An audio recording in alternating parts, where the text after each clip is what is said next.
Heshu Yones was a 16-year-old Kurdish Iraqi girl that was murdered by her father. This is yet another honor killing. Her father, Abdullah Yones, killed his daughter for becoming too westernized, and I quote, Heshu was also in a committed relationship that her father was against. So a big thank you to Umi Simone that recommended today's case. So let's talk about it.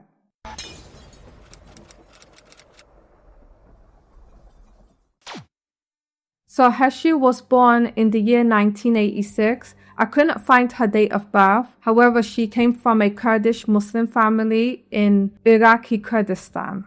She was the middle child of Abdullah and Tanya Yones. Abdullah Yones was a member of the Patriotic Union of Kurdistan, and he also was fighting in the Gulf War during the dictatorship of Saddam Hussein. He also suffered from a chemical attack that affected his mobility, and you can see from his pictures that he is suffering from it till this day. So the family fled to the UK during the Gulf War, and they were granted asylum. Heshu did find it difficult to fit in, but after a while, she began to make friends, and her personality just seemed to grow and grow, and she was quite happy with her group of friends. She was a very good student as well. She was always making sure that she got her work done. She kept out of trouble, and she was described as a bubbly, outgoing young woman. Heshu attended the William Morris Academy in Fulham, and this is where she started dating a classmate. However, her father wanted her to stick to cultural and religious values and traditions, so Heshu decided to lead a double life. So as soon as she would leave home, she would go to a public restroom and apply makeup and wear clothing that she was comfortable in. And she just decided to be herself while she was at school. But before she gets home, at the end of the day, she would wipe all that makeup off and she just has to do what she's told in order to keep the anger and the outbursts at bay.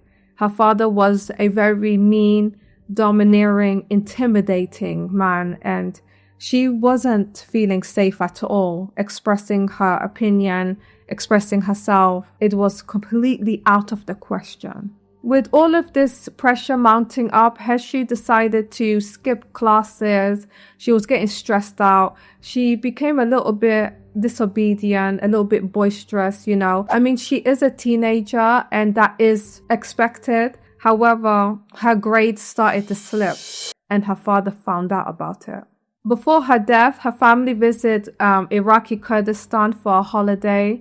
Heshu was feeling a little uneasy because she honestly thought that her dad was arranging a marriage for her. So she decided to leave her passport details with a friend in case she wasn't allowed to return home. While on holiday, her father forced her to take a virginity test. I honestly didn't know those existed, but she took it and it came out that she wasn't a virgin. Her father then seen her as unmarriageable in the community. So luckily for Heshu, the family decided to go back home and she planned to run away from home as soon as they land. So after returning to the UK, Heshu decided to run away from home. According to the research I did, she did run away from home a few times and she stayed with a friend, but there was just so much time she could spend there, and eventually she had to return home. This only angered her father, and her mother was just along for the ride. So on October 10th, 2002, Abdullah, Heshu's dad, received an anonymous letter claiming that Heshu is a prostitute and that she has a boyfriend that isn't a Muslim. On the letter, it said that she is a slut and a whore for being in a relationship. Abdullah believed this letter and he was absolutely outraged. So after all this time, Heshu is getting abused at home. She's getting yelled at. She got spat at. The father was just on her case. He was so obsessed with her. And he was watching her every move to the point he was exhausted. Heshu was exhausted. and her mom was just standing by the sidelines, allowing the abuse.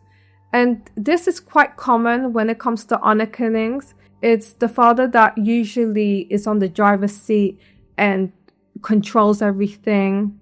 Things that he can't control, ironically. He is trying to make her live this unrealistic lifestyle where she has no voice. She is, abiding by whatever he wants her to abide by, which is very unrealistic, So 2 days later, on October 12, 2002, after many months of conflict, Abdullah broke into the bathroom where Heshu has locked herself in, and then he lunged at her with a knife and he stabbed her multiple times in the chest. After he was done stabbing her, he also attempted to slit her throat, almost decapitating her. He also decided to stab himself. He also harmed himself for some reason. This happened in the family home. Everybody was present. This is where it gets infuriating. Abdullah was then rushed to the hospital and his family was by his side. And they were also trying to protect him from police questioning. They were defending his actions. They also blamed a terrorist organization for Heshu's death.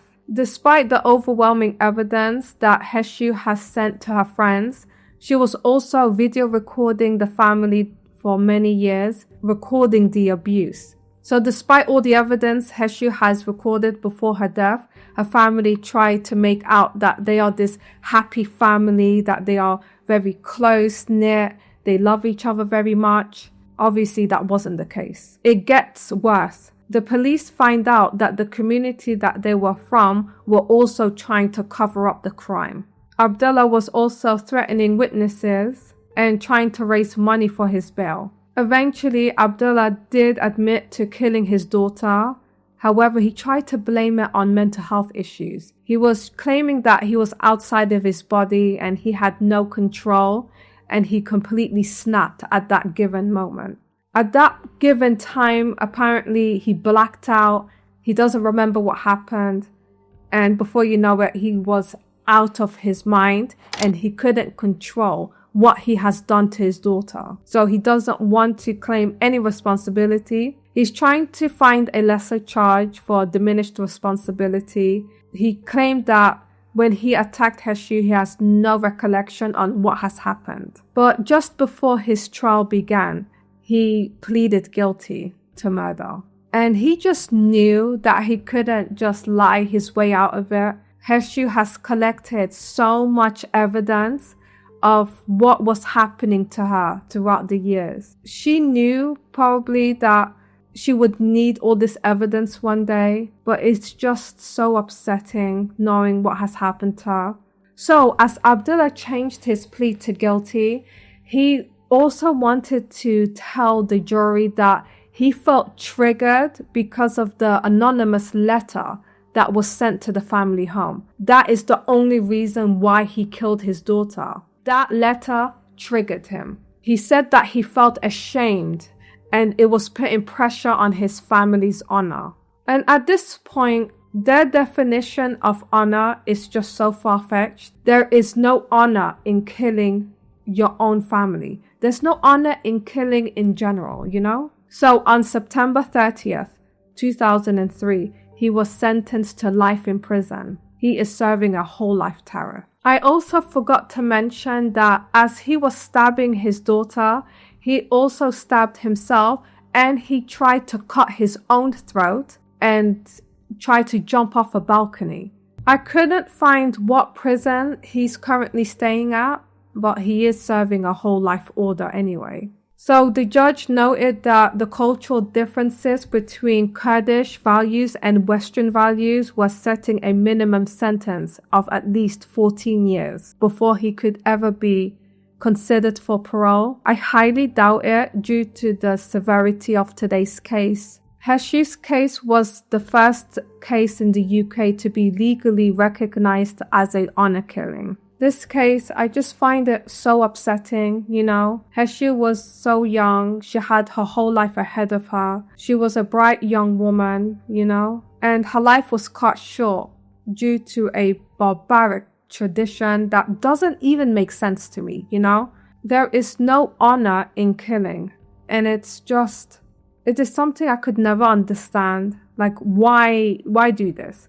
I can't blame this on culture or religion. It is the individual that's the problem, that has some sort of obsession over their own children, you know? They're trying to like control every aspect of their lives, trying to alter someone's personality and not accepting them for who they are. I just don't understand why people do this. I don't understand how families can do this to one another. So this does bring us to the end of today's case. Thank you so much for hanging out with me. I appreciate you. Another big thank you to Umi Simone for recommending today's case. And please do stay safe out there and hydrated. And I will see you guys in my next one.